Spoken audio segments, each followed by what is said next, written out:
well, I just shut my phone off. But anyway, I can hold the phone now because I'm moving.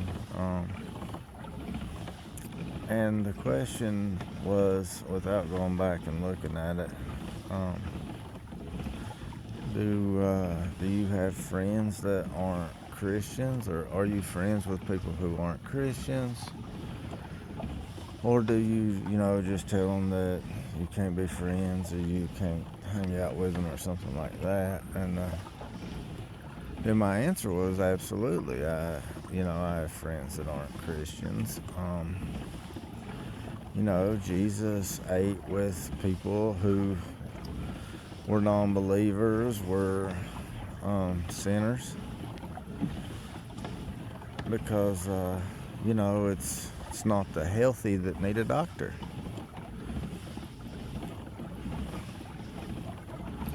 And I think that's the way we've got to look at it also. So that being said, I got to thinking a lot more about it, and I think it depends on what's your definition of a friend. And I think age group matters, okay? It still don't change the fact that, Christians should be friendly to everybody. We should pray for them, invite them to church, and we should let them see the glory of God through our actions. Our works will not get us into heaven, but our works could get someone else into heaven, because maybe they'll see our works and what a Christian does and how a Christian feels and the goodness that's in a Christian's heart, and that Christians aren't perfect and don't have to be. And maybe that will, in turn make them find their way to the Lord, because Jesus is the only way to get to heaven. And in turn, they make it to heaven because of our works, in a roundabout way. Alright? So, let me give you my opinion on friends, okay?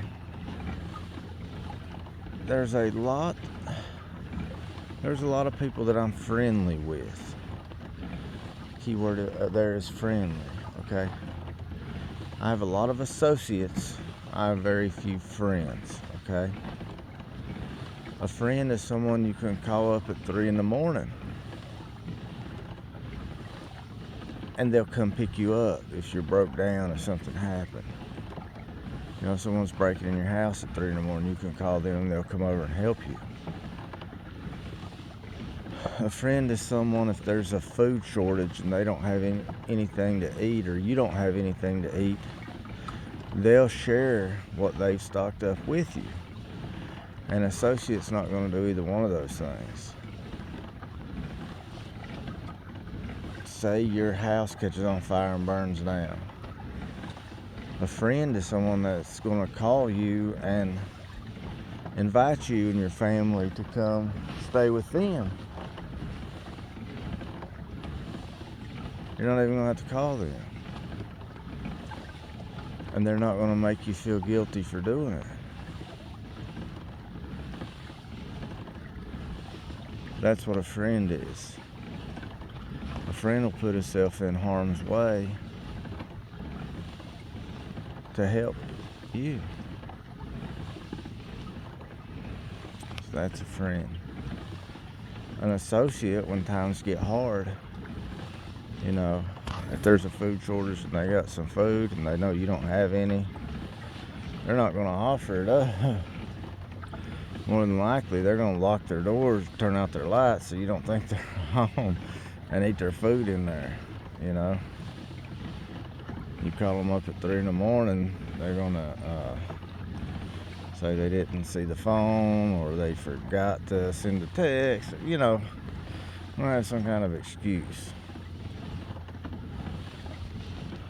a friend is, or a associate. You know, if you're out on the street and 3 or 4 people are trying to rob you and jump you, an associate's going to run the other way, whereas a friend's going to stay there and back you up. So, you know, there's difference in friends and associates, and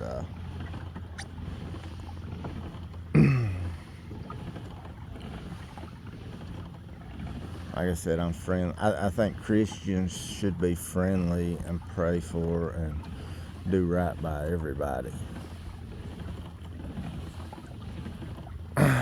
Now, here's where I don't want to lead people in the wrong way. I don't want to be judged for guiding people in the wrong direction. So, age groups. Younger people, I think it's different. Maybe your parents tell you they don't want you hanging out with people who aren't Christian, and I don't think we should judge people for that. I don't think we should shun them for that. I don't think we should try to force it upon them. I think we should live righteously the best way that we can in the flesh. We're all sinners, but and through that, guide them in the right direction. But when you're younger, you think everyone's your friend, and some of those that you think is your friend is going to guide you in a bad path. For the young people out there, I want you to realize, from somebody who was popular in school, played sports, none of that stuff matters. These people that you or somebody else thinks are cool in school and it's the greatest thing since sliced bread, a lot of them are going to grow up and not amount to anything. And if they are not Christians, that's one thing. But if they're not Christians and they're telling you that you need to buy into this transgender stuff or this homosexuality stuff or this worldly stuff you see in the music industry in Hollywood now, everybody, idolizing and pushing the Satan agenda, you need to not be friends with them, okay? Don't have them staying at your home, because they are going to rub off bad things on you. Younger people and older people. If you've got a friend or an associate, if you've got a friend that's a drug addict, like I said, that's a disease and they need help. You can offer them help, pray for them, bring them to church. But don't go out running around with them. You're going to get put in situations that you don't need to be in. Bad situations. Could be legal situations. And young people, it might be fun for a little bit. You might think it's cool. You might enjoy it for a little bit. Let me tell you that lifestyle grows old and you'll never amount to anything with that lifestyle, even if you are a functioning addict. So I would say if you have a friend close to you that is struggling with drug addiction, I would sit down and have a talk with them. Look, I'm not going to be able to hang out with you anymore until we get this under control. I'll do anything I can to help you. I will support you. If you want to go to a rehab or to a clinic or you're always invited to church with me, but we can't run around together like we used to.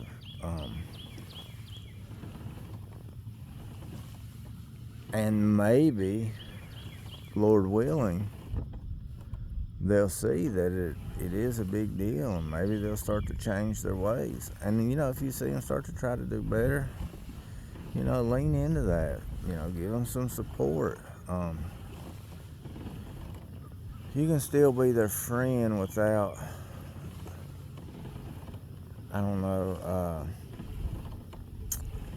making them think it's okay to live that lifestyle. You don't want to, you don't want them to think that it's okay and that it's cool to just run around and, get high all the time and, spend all their money and lie. There's just a lot of negatives that come with it. And, if you have a friend that's out here doing bad stuff, that's hurting others and things like that, same thing, I would have a talk with them. Look, I can't be friends with you anymore until you stop doing this. I'll pray for you, invite you to church, all that. But, not being a Christian and doing like really bad things, that's two different things. Not being a Christian doesn't make you a bad person. It just means that you're not going to go to heaven. Okay? That's what it means. One of my best friends is not a Christian. He's actually a Mason. We go fishing together on the weekends. He comes up and helps me at my shop. I know I could call him and he would come help me. He had to go out of town. His brother was extremely ill in the hospital for surgery, and he had to leave his wife alone. And I asked him, was there anything I could do? And he asked me to contact his wife and let her know that I was available if she needed any help at all, because I knew she was home alone. And I did that. He's a great guy, but he's not a Christian, and that is in no way going to impact our friendship. I'm going to keep doing my Christian things and keep being my Christian self, and hopefully he'll see, and maybe one day he'll want to come to church with me, find the Lord, get reborn, get saved, and go to heaven. So, I hope that answers that question a little bit better. So, I'd say if you're struggling with a situation like that, pray about it. You can go online and Google what's the Bible say about non-Christian friends. They'll point you towards some books and verses, I'm sure. I haven't done that yet, but it tends to help me when I'm looking for something. So anyway, thanks for listening, guys. Thanks for watching. Just do your best to live a Christian lifestyle, and keep praying for everybody and hoping that everybody finds the Lord, and keep praying for yourself and thanking the Lord for all that He's done for us. The bottom line is, we as Christians, we're lucky. Maybe our parents instilled religion into us when we were younger. Maybe we had a friend that was a Christian and we learned that way.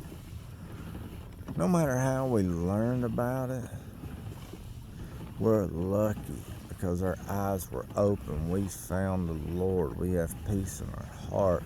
We have eternal salvation. We're lucky. These people are just, they may not have the same opportunities as us. They may have grown up in a a bad home. You know, their parents, if they had both of them and they only had one, you know, they could have been drug addicts. They could have not believed in the Lord. They could have been members of secret societies. They could have been Satanists. You just don't know. I think sometimes we look down on others and we don't realize that maybe we've had some benefits that they haven't had. So we're lucky. Let's not look down on others because they haven't been as lucky as we are. So, guys, God bless you. I hope you have a wonderful weekend or week, whatever time you're watching this video. And I love y'all, and let's just keep praying for each other. Amen.